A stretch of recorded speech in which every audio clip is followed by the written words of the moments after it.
কথা বলার ভঙ্গি পারে আমাদের ভাগ্যকে পরিবর্তন করতে। মধুর ভাষণ মানুষের হৃদয়কে জয় করতে পারে এবং কর্কশ ভাষা মানুষের হৃদয়কে ভেঙে টুকরো টুকরো করে দিতে পারে। আসসালামু আলাইকুম, আমি রাহাত।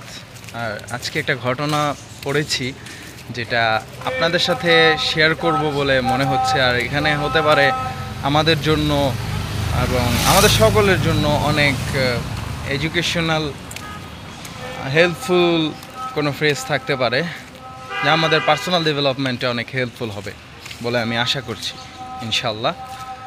তো আজকের গল্পটি শুরু করা যাক। বহুদিন আগে একজন রাজা ছিলেন। রাজা ঘুমের মধ্যে স্বপ্ন দেখছেন যে তার সবগুলো দাঁত পড়ে গেছে এবং সে নিজেকে খুবই ভীত অবস্থায় দেখছেন।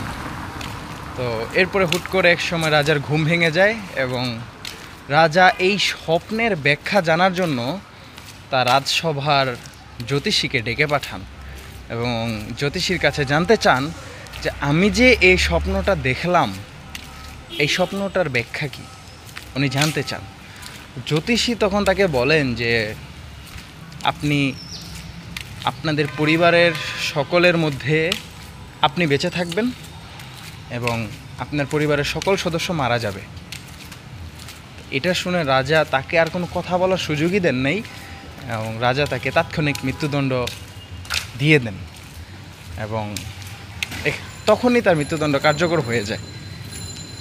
পরবর্তীতে তার কাঙ্ক্ষিত উত্তর না পেয়ে রাজা দ্বিতীয় আরেকজন জ্যোতিষীর সন্ধান করেন এবং সেই জ্যোতিষীকে জিজ্ঞাসা করা হয় যে আমার এই স্বপ্নের ব্যাখ্যাটা কী। তখন সেই জ্যোতিষী রাজাকে বলেন যে আপনার পরিবারের সকলের মধ্যে আপনি দীর্ঘায়ু লাভ করবেন এবং আপনি দীর্ঘদিন বেঁচে থাকবেন।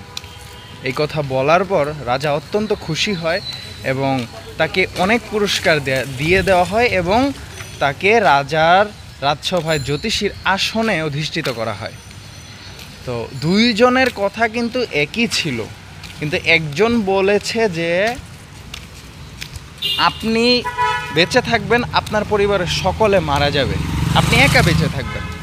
আর দ্বিতীয়জন বলেছে যে আপনার পরিবারের সকলের মধ্যে আপনি দীর্ঘায়ু হবেন, আপনার আয়ু বৃদ্ধি পাবে অনেক বেশি।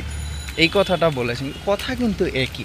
কথার বলার ধরনের কারণে একজনের হয়েছে মৃত্যুদণ্ড আর আরেকজন অনেক পুরস্কার পেয়ে রাজার রাজসভায় জ্যোতিষীর আসন পেয়েছে। তো আমরা কি বলতে পারি? কথা বলার ভঙ্গি পারে আমাদের ভাগ্যকে পরিবর্তন করতে। মধুর ভাষণ মানুষের হৃদয়কে জয় করতে পারে এবং কর্কশ ভাষা মানুষের হৃদয়কে ভেঙে টুকরো টুকরো করে দিতে পারে। এবং এই সুন্দরভাবে কথা বলার যে ব্যাপারটা, এটা শুধুমাত্র সৌন্দর্যের পরিচয় নয়, এটা একটা বিশেষ গুণ। এর মাধ্যমে আমরা একটা চিরন্তন সত্যের দ্বারপ্রান্তে এসে দাঁড়াতে পারি যে সুন্দরভাবে যখন আমরা কথা বলবো এবং একটা কথাকে যতটা এক্সিলেন্ট ওয়েতে মানুষের কাছে প্রকাশ করা যায়, ততটা সুন্দরভাবে যখন আমরা একটা কথাকে মানুষের কাছে প্রকাশ করব, তখন একটা সাধারণ কথাও হয়ে উঠতে পারে অত্যন্ত শ্রুতিমধুর। কিন্তু যদি আমরা সেই সুন্দর করে কথাটা বলতে না পারি, একই কথা, সেম কথাটাই যদি আমরা প্রথম জ্যোতিষীর মতো করে বলে ফেলি, তখন একটা সুন্দর কথাও অত্যন্ত তির্যকভাবে আমাদের হৃদয়ে এসে আঘাত হানতে পারে। তো আজকের জন্য এইটুকুই। ধন্যবাদ সকলকে।